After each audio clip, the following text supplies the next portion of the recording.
This is IGN. Has Superman's run in theaters already come to an end? Welcome to your IGN Daily Update. But first, Universal and DreamWorks Animation have announced a delay for Shrek 5, pushing its release date to June 30th, 2027. The companies announced the schedule shift Tuesday, confirming the long-awaited fantasy follow-up will finally step out of the swamp in about 2 more years, as reported by Variety. It's a 6-month delay from the previously announced December 23, 2026 release date, and about 1 year removed from the original July 1, 2026 premiere plan. DreamWorks and Universal refrained from sharing the reason behind their decision. The change also comes with a new date for an untitled Illumination event film, which is moving up from Shrek 5's late June spot to April 16, 2027. Shrek 5 was formally announced with a summer 2026 release date last year. Its reveal promised the first mainline Shrek entry since 2010's Shrek Forever After, but kept story details under wraps as DreamWorks and Universal plotted how to bring Mike Myers' iconic green ogre back to the big screen. Outside of the occasional Puss in Boots spinoff, it's been 15 years since audiences last saw Shrek, Donkey, and Fiona in their own movie. And producer Jerry Bruckheimer has said he's spoken to Johnny Depp about returning as Captain Jack Sparrow in Pirates of the Caribbean 6, and it sounds like the actor is interested. If he likes the way the part's written, I think he would do it, Bruckheimer told Entertainment Weekly. It's all about what's on the page, as we all know. So, how about that script then? According to Bruckheimer, it's getting closer and closer to completion, but there's still work to be done.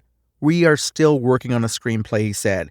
We want to make it, we just got to get the right screenplay. We haven't quite gotten there yet, but we're close.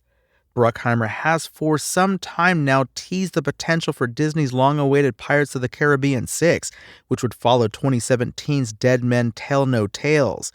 Plans now appear to be firming up, with a reboot of sorts featuring a mix of new and returning characters likely. Any return to the Pirates franchise for Depp would be surprising, given Disney cut ties with the actor. He claimed this was the result of the publication of a 2018 op-ed in which his ex-wife, Amber Heard, wrote that she had been a victim of domestic abuse.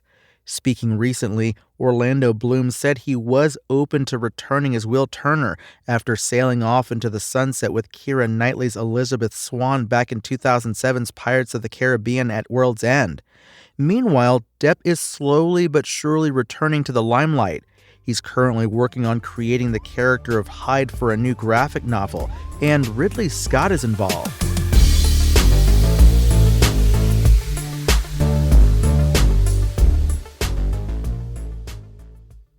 It seems Superman's run in theaters is nearing its end after DC Studios co-CEO James Gunn announced the release date for the movie's digital launch.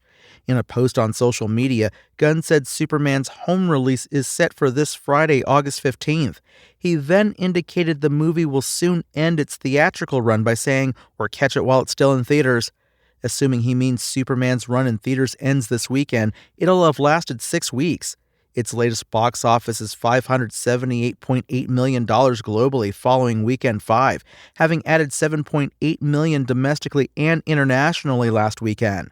So we're probably looking at a near $600 million haul for Superman, which kicked off the rebooted DC universe. Is that good enough for DC Studios and parent company Warner Brothers? Warner Brothers said that Superman is the highest-grossing Superman film in the U.S., with more than $331 million at the domestic box office, and is also the largest-grossing superhero film year-to-date. Gunn has offered his thoughts on why Superman is doing better business in North American theaters than internationally, which you can read about at IGN.com. Last week, during a financial call, CEO David Zaslav said Gunn was now writing and preparing to direct the next movie in the Super family, and he declared Superman the beginning of a new era for DC Studios. For his part, Gunn has said rumors surrounding exactly how much money Superman needs to make in order to be considered successful are wide off the mark. In a profile of Superman actor David Corenswet published on GQ, Gunn downplayed the box office pressure on the movie. This is not the riskiest endeavor in the world, Gunn said. Gunn then called the $700 million figure that had been touted online as the minimum Superman needs to make during its theatrical run to avoid flop status as just complete and utter nonsense, but admitted there is, of course, some pressure on the movie to deliver for Warner Brothers. Is there something riding on it? Yeah, but it's not as big as people make it out to be, Gunn said.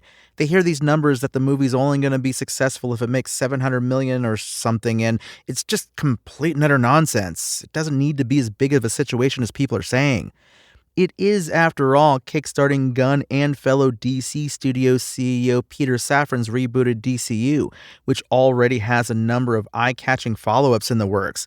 For example, Superman leads into the events of HBO Max series Peacemaker Season 2. Then next year, the DCU continues on the big screen with Supergirl starring Millie Alcock and Clayface starring Tom Rhys-Harries. As for Superman's home release, it debuts in North America on digital on August 15th, with 4K UHD, Blu-ray, and DVD arriving on September 23rd. That's your IGN Daily Update. My name is Tony Jackson, and if you want more news on your favorite games and entertainment topics, make sure to visit us at IGN.com.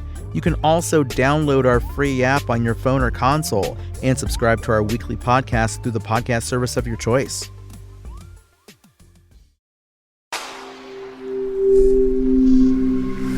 Spoken Layer.